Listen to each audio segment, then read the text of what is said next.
Слово против беспредела. Профилактика экстремизма, меры безопасности в школах. Заседание АТК как место точечного реагирования.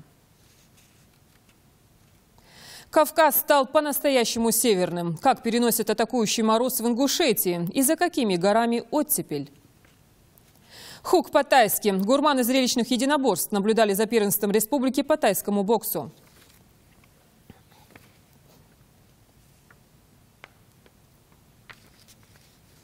Добрый вечер, это новости 24, в студии Лейла Цурова. Как проводится реформа ЖКХ в регионе, обсудили сегодня на совещании у главы Ингушетии Юнусбека Евкурова.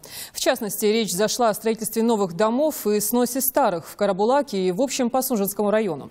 О состоянии дел рассказал руководитель управления республиканского ЖКХ Мустафа Катиев. Так, в республике на сегодняшний день 38 домов, которые признаны аварийными и непригодными для проживания. Их жильцов должны переселить в новые дома. 2 из них уже готовы, осталось лишь заселиться. Открытие одного состоится завтра в Карабулаке. Юнусбек Евкуров выразил недовольство в адрес руководителя карабулакской администрации и коммунальщиков. Он отметил, что недостаточно построить дом. Местным властям необходимо и дальше держать под контролем его состояние. Поводом стала недавняя проверка, в результате которой выяснилось, что коммунальные службы и мэрия города не следят за многоквартирными домами и прилегающей к ним территорией. Главой республики объявлен месячник безопасности. Он продлится до 17 марта. Об этом сегодня говорили на заседании антитеррористической комиссии совместно с оперативным штабом. Профилактика экстремизма – главная тема. Вопрос актуален вдвойне в канун проведения Олимпийских игр. Подробнее Хава Султыгова. До начала обсуждения вопросов повестки дня Юнусбек Евкуров охарактеризовал общественно-политическую ситуацию в республике. Он отметил необходимость проведения антиэкстремистских мероприятий во всех социально значимых объектах – мечетях, образовательных и спортивных учреждениях. Пример яркий, я сейчас не буду секцию называть, куда пришел парень и начинает вместе тренировки, все занимаются, а он ходит занятия, еще пытается религиозную тему в голову вложить. Ну хорошо, там один нашелся, который говорит: слушай, достал ты уже со своей темой. Причем в мечеть пришел или в секцию так пришел? Что ты там хочешь нам рассказать? Останься от нас, занимайся спортом.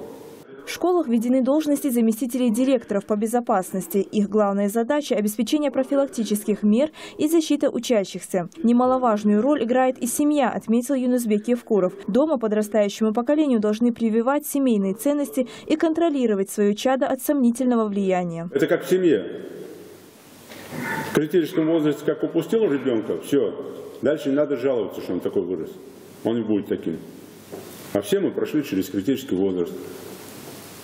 И там, где твердая рука отца или других там старших братьев или кого-то, и парень или девушка, они дальше уже выходили с этого критического состояния, нормальную дорогу.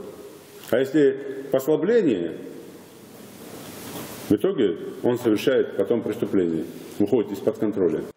Первым на повестке дня стоял вопрос о совершенствовании деятельности руководителей муниципальных образований и правоохранительных органов в противодействии экстремистским проявлениям. С докладом на эту тему выступил заместитель главы Назрановского района Муса Тачиев. Он сообщил, что в районе регулярно проводятся сходы граждан, советы старейшин и массовые мероприятия по профилактике экстремизма. На учете состоят 15 неблагополучных семей. Глава региона поинтересовался судьбой освобожденных из мест заключения. Муса Тачиев доложил, на учете состоят 5 человек, однако работодатели неохотно принимают их на работу. У вас есть адаптационная комиссия, которая должна адаптировать. Во-первых, даже если комиссии нет, есть закон прописанный. Вы должны адаптировать этих людей в общество. И не обязательно на государственные структуры. Но пригласить, побеседовать, устроить коммерческую структуру. Куда-то на работу же можно устроить людей? Какую работу вы в этом направлении проводите? И что эти люди тогда должны делать? Ждать тех подельников, которые придут, опять им деньги дадут? Свой доклад представил и глава Сунжинского района Ингисхан Миржоев, после чего Юнусбек Евкуров поручил проводить работу с пособниками бандитов. Глава Малгобекского района Адам Цичоев сообщил, что на подведомственной территории уже проведено 11 мероприятий по профилактике экстремизма. В 2013 году свое желание вернуться к мирной жизни изъявили 2 жителей республики – Чапанов и Алироев. Сейчас они трудоустроены. Неоднократно приглашалась и семья Ахмеда Евлоева, который числится в розыске. Однако он до сих пор не откликнулся на призывы родственников. Юнусбек Евкуров отметил, что под особый контроль нужно взять торговые точки на рынках, где продаются видеоносители с проповедями экстремистского толка. А в исламских магазинах необходимо проверить наличие лицензий на торговую деятельность и реализацию литературы. Свою точку зрения по обсуждаемым вопросам выразил прокурор Республики Ингушетия. Опять как в провале находимся, мы с пособниками не работаем. Нужно вернуться к этой теме обязательно. И сегодня нужно в колокола бить. Это мощный профилактический фактор, хороший опыт работы у нас адаптационных комиссий. Поэтому надо вернуться к этому вопросу обязательно. Напоследок положительная статистика. Число нападений на сотрудников правоохранительных органов Ингушетии снизилось на 52%. Хава Султыгова, Тимур Карахоев. Новости 24. Февральские морозы отступят к концу недели. Ну а пока термометр по-прежнему в минусе. Не спасает даже солнечная активность. В МЧС рекомендуют проводить на улице меньше времени без повода и помнить об элементарных мерах безопасности. Ходя Дельбиева выяснила, как пережить холод и куда обращаться в экстренном случае. Морозы не отступают. В связи с резким понижением температуры МЧС предупреждает о возможных происшествиях. За последнюю неделю в Ингушетии не зафиксированы случаи обморожения и сбоев в работе коммунальных служб. Но тем не менее жителям республики рекомендованы меры безопасности во избежание непредвиденных ситуаций. Данной температуры хотелось бы предупредить граждан и сказать, чтобы они ограничили нахождение детей на улице. С целью недопущения обморожения, переохлаждения. Также хотелось бы, чтобы не оставляли бесконтрольно, не оставляли электро- и газонагревательные приборы с целью недопущения возгорания. От водителей в такую погоду требуется повышенное внимание на дорогах. Гололед и снежный занос повышают риск ДТП. Гололед есть, конечно, но зимняя резина спасает. Больше 40 км в час не езжу. Соблюдаю правила дорожного движения. Ну и так спасаешь себя и других спасаешь от себя. Оперативный штаб правительства. Уже 2 года при правительстве Ингушетии действует республиканский оперативный штаб. Звонки здесь принимаются круглосуточно. Цель штаба – быстрое реагирование на обращения граждан. Основные жалобы людей – это слабое давление газа и воды, а также перепады в электросетях. Уже неделю в среднем температура воздуха держится на отметке до минус 20 градусов. К концу недели метеорологи обещают потепление. Хайдия Дельбиева, Резван Аушев. Новости 24. Министерство по внешним связям, национальной политике, печати и информации Ингушетии объявило конкурс на лучший очерк, приуроченный к 70-летию депортации ингушского народа. Он проводится среди журналистов печатных средств массовой информации. Принимаются работы на ингушском и русском языках, опубликованные в СМИ региона с 1 сентября 2013 года по 18 февраля текущего. Авторов лучших произведений ждут дипломы и денежные вознаграждения. Конкурс продлится до 18 февраля. Вся информация, она располагается у нас по поводу конкурса, она распространялась у нас через социальные сети, также на официальном сайте minnacri.ru. Все, кто желает участвовать, мы будем рады принять их работы, рассмотреть, и лучшие, я думаю, будут определены до 21 февраля. В дальнейшем мы их известим, всех журналистов, кто стал победителем, призером, и наградим их. Мы продолжаем рассказывать о людях, на чью долю выпали годы тяжелых лишений и невыносимых испытаний. Но они все выдержали. Алихан Ганиев узнал о депортации в 12 лет, пережил ее лично. В 14 остался круглым сиротой. Как сложилась его жизнь, узнаем из следующего сюжета. Алихану Ганиеву 82 года. Он живет со своей большой семьей, уютно, окруженный заботой. Но есть в его памяти дни, когда голод, холод, лишения, болезни были в порядке вещей. Дни, когда страданиям они не видели конца. Это время депортации ингушского народа. Оно навсегда останется в памяти ингушей, как черная страница их истории. Многих очевидцев тех событий уже нет в живых, а нынче здравствующие тогда были совсем маленькими. Тогда их мирно занимавшихся своими делами, ничего не подозревавших, вдруг ни с того ни с сего силой посадили в товарные вагоны и вывезли с родной земли. Алихану Ганиеву было всего 12 лет. Нас собрали в большом дворе, потом силой подгоняя ударами дубинок, посадили в вагоны.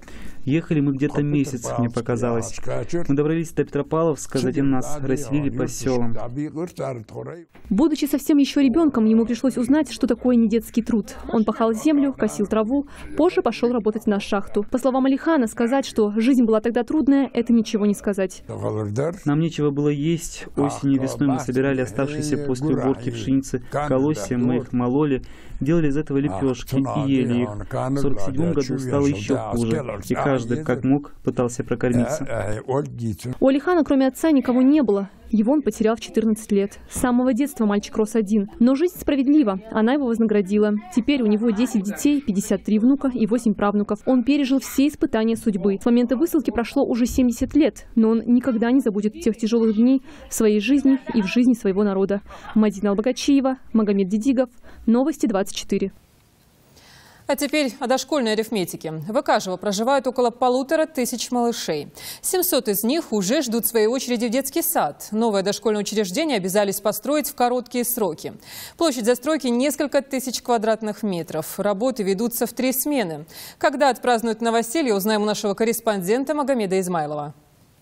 Чуть более полугода потребовалось строителям, чтобы возвести здание будущего детского сада. Общая площадь которого около 5000 квадратных метров. На 3 этажах предусмотрено 12 игровых и спальных комнат.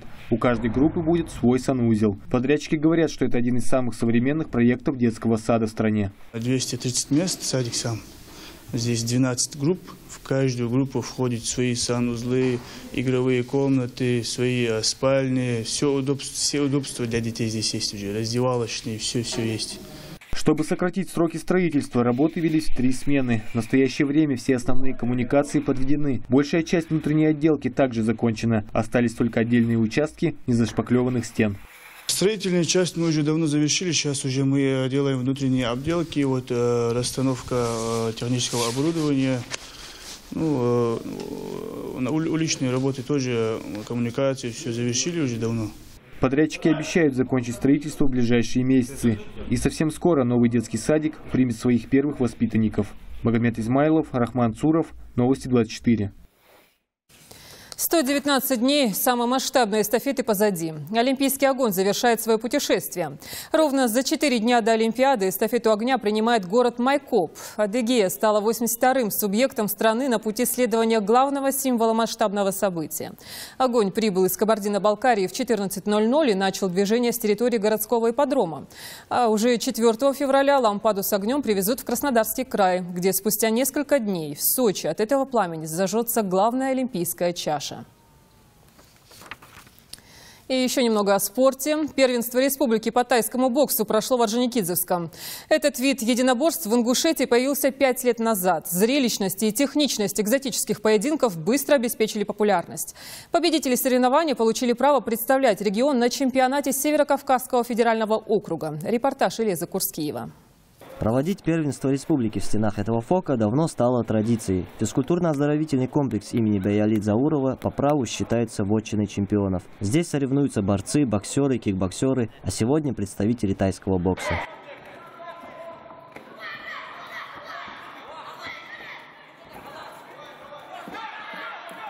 Поединки прошли без ритуальной тайской музыки. Громкие крики зрителей заменили заунывные восточные мелодии. Сами бойцы тоже не давали скучать болельщикам, показывая жесткие и зрелищные поединки.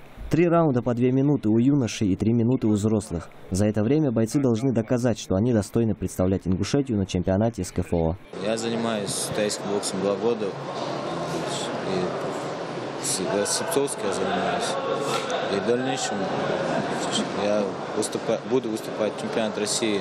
Отличный строй. В дальнейшем я буду заниматься и тренироваться так же, как и сейчас. Анзор стал победителем первенства республики по тайскому боксу еще накануне. Теперь устраивает показательные бои. Первую победу этого финала добыл Исмаил Мамилов из Малгобека. Серия точных ударов решила исход поединка уже в 1-м раунде. Его соперник отказался продолжить бой. Победа техническим нокаутом. Бой был очень сложный. Соперник тоже оказался достойным. Я к этому поединку готовился очень долго. Спасибо моему тренеру Цурову Руслану. Я буду готовиться к чемпионату СКФО. Там тоже проведу нормальный бой. постараюсь досрочно выиграть. Его однофамилец Абдурахман выбрал другую тактику. Он решил не спешить и начать поединок с разведки. Как оказалось, не зря. Еще одно золото в копилку Малгобекской школы тайского бокса. Теперь Абдурахман чемпион республики.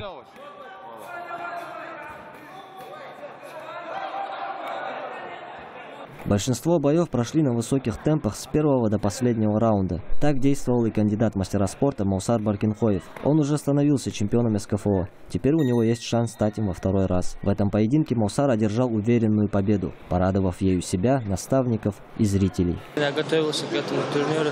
Соперник был нелегкий, нормальный соперник был, тяжелый.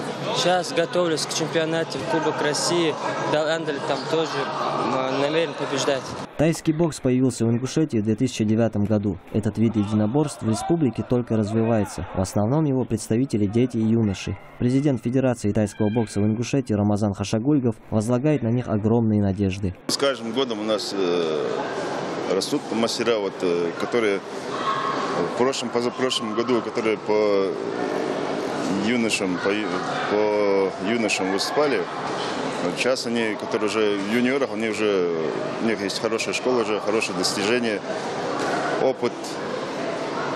Но они себя еще проявят, покажут. Победителям предстоит приумножить славу ингушского спорта, достойно выступив на чемпионате СКФО, который пройдет в конце марта в Дагестане. Ильяс Курскиев, Ильяс Ханиев, Новости 24. Ученики первой интеграционной школы искусств в Ингушетии с нетерпением ждут еженедельных занятий. Факт удивительный, но и дети особенные. Здесь ребята показывают выполненное за неделю домашнее задание. Учатся мастерить, занимаются вокалом и рисованием. Но это лишь причины. Главный повод – общение. О том, как самые маленькие с большим удовольствием преодолевают препятствия, в репортаже Заремы Евлоевой. Лепить из пластилина, рисовать, петь и просто дарить искренние улыбки – ученики школы искусств в этом деле – настоящие профессионалы. Всю неделю каждый из них ждет воскресенья. Встречи с преподавателями и друзьями для ребят – праздник, поскольку все остальное время большинство из них проводят дома.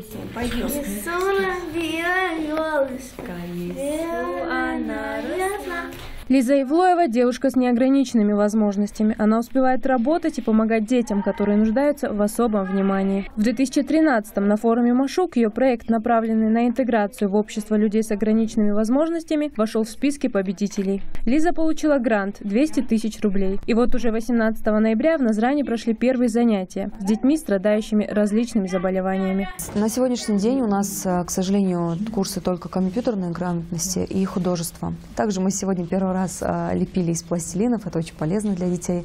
Но, конечно, в идеале хочется, конечно, больше направлений, больше навыков, больше возможностей для этих людей, потому что кому-то не очень нравится рисовать, да, кто-то не очень интересуется там компьютерной грамотностью. В идеале, конечно, я хотела бы, чтобы были другие направления. И есть люди, к счастью, которые действительно готовы приходить к нам, обучать этих детей.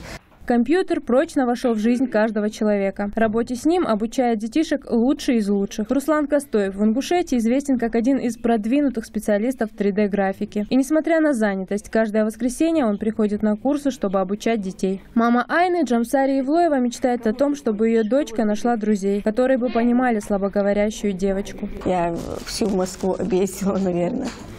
Искала ей приют, как бы.